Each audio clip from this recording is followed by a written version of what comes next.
Hello everybody and welcome to another edition of the Magic Show. Now this week we're going to be taking a look at some sweet new standard brews, a sick modern aggro deck, and the legacy deck you shouldn't be playing, along with some crazy Ravnica rumors. Let's go! Now up first is some sweet standard lists. We begin with Eelaxes 4-color Birthing Pod. Now I played this list myself at the annual Richie Profit Memorial Tournament this past weekend, and well, while I feel I had the best deck in the room, I didn't feel it had the best pilot. Now, the issue with decks like these that have a lot of moving parts is that it's like walking a tightrope much of the time, and knowing exactly what to take out in sideboarding is very important. You take the birthing pods out in some matchups, which creatures to swap in others, which spells you could do without. All of this is super important information, to which I didn't have access to at the time, but thanks to Ari's awesome article, well, now you do. But for me, the tech is undoubtedly Mono Green Infect, also a deck I lost to at that tournament. Now, this deck is an absolute beast. There's the thing with this deck. You can't let them hit you. Ever. Not once, not never. The second you say no blocks is the part where you see them whiz by with pump spell after pump spell, followed by the protection spell when you try to kill the damn thing. This is the deck that finally showed Cathedral of War being not only constructed worthy, but powering out some seriously good offense for infect creatures. Even when my opponent skipped their first turn with the Cathedral of War, they still followed it up with the Ichor Mirror, who is now far better than its previous unexalted configuration. Now, I, for one, love the fact that between Cathedral of War and Rancor, plus the juice of Wild Defiance, it puts this deck into top-tier category, as the mighty Armadillo Cloak reminded us. Don't laugh. It works. But if you're looking for sweet decks, look no further than Magic Online. Cruising those standard daily deck lists, I swear if I didn't find the craziest undefeated deck I've seen in a while, check out this ridiculousness. Damn people, talk about making Tiago do some work. This deck is it's just removal, let's face it. And it has a little card draw, has a ton of tasty burn, and Staff of Nin? The hell?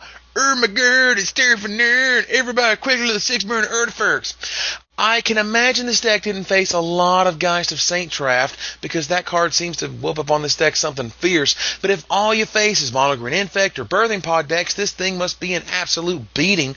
Now, we all know Brad Nelson loves him a Trading Post deck, and players have been beating their heads against the wall trying to make Mono Black Post work. So how about something entirely different? Green-White Trading Post. Man, what a sick one. Running the actual full boat of Thragtusk, this thing is all about stalling the game to reach its natural conclusion, where nothing is happening but Trading Post activations. Thragtusk slows down games like few other cards, and it truly shines in grindy decks like this one. Trading Post is a card that still has potential, and could see success in other color combinations. But as for this one, I think we got some hot fire. But we're not stopping at standard. Hold on to your seats, ladies and gentlemen, because we're going to go to Modern Town, where the decks are cool and the living ain't cheap. But if you're looking at a budget, you gotta give this crazy white weenie a whirl that recently 3-1 to Modern Daily. Yep, that is Reese the Redeemer, and that is Martyr of Sands, along with the life-gaining action of Soul Warden and Soul's Attendant. This is much like the life-gain deck as it was seen in Standard a year or so ago, with the Johnny's Pride mates getting to ridiculous levels and Ranger of Eos keeping you full up on cards. And yeah, 3 dudes. Seriously, man, that card. So good, and sometimes you just miss the boat. For those who want something different and fun and modern, this deck looks awesome. But let's keep going, shall we? On down the rabbit hole, all the way back to Legacy. Now, in the jungles of Legacy, the River of Fishies dominated the Buffalo Legacy Open, so I figured, why not?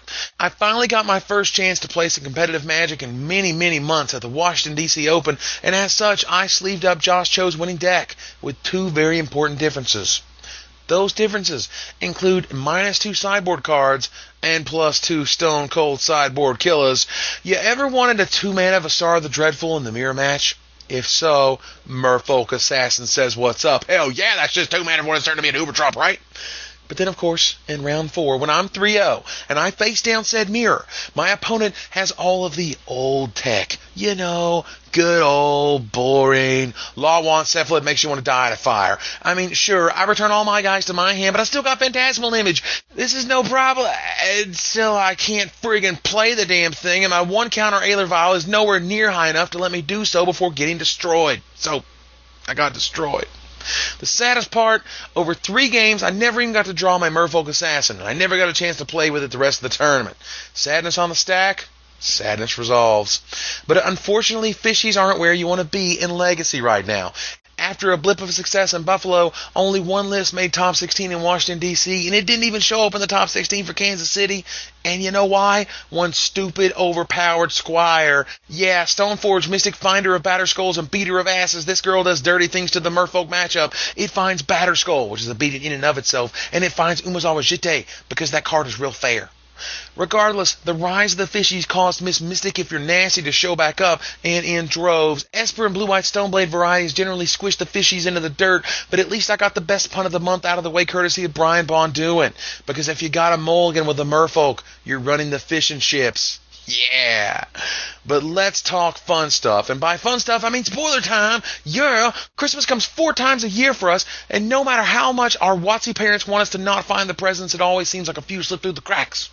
Now, warning, these spoilers are probably wrong in some way. They may not even be real, alright? But I can dream.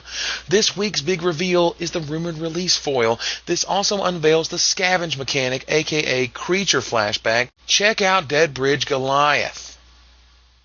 Now first, this is a 4-mana 5/5. 4 mana 5/5. This used to be actual news. There are only 4 creatures in the history of the game that are 2 green, 2 colorless 5/5s, and I'll tell you right now, of those 4, only Blastoderm can approach this card's effectiveness. But even Blastoderm had a drawback. Superheroes need weaknesses. But some superheroes, they just don't care. This guy is like the Honey Badger of 4 mana 5/5s. Just don't care. All upside.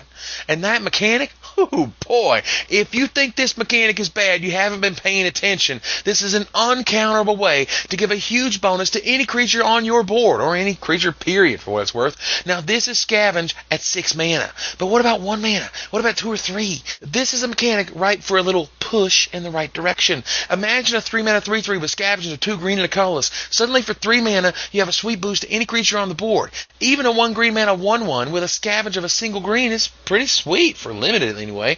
The flexibility of this mechanic is not to be underestimated, as well as its uncounterability. There are several things that work on these cards, but underpowered isn't one of them. Still, 4 mana 5/5 with all upside is a watershed moment in Magic, and I look forward to whatever else our R&D overlords have to dish out. Well, given that this is real.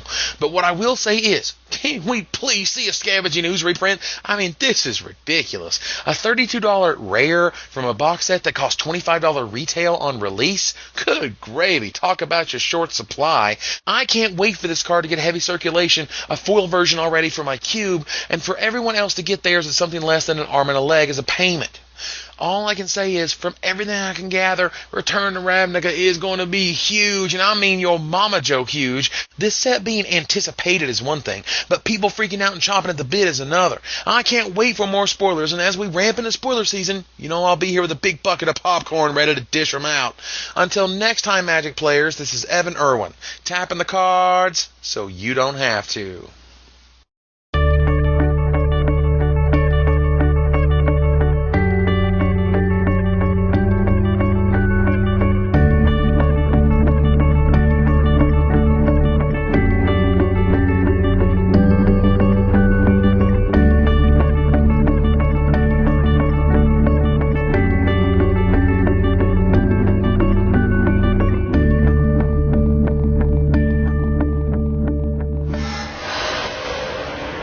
Always like the fatties.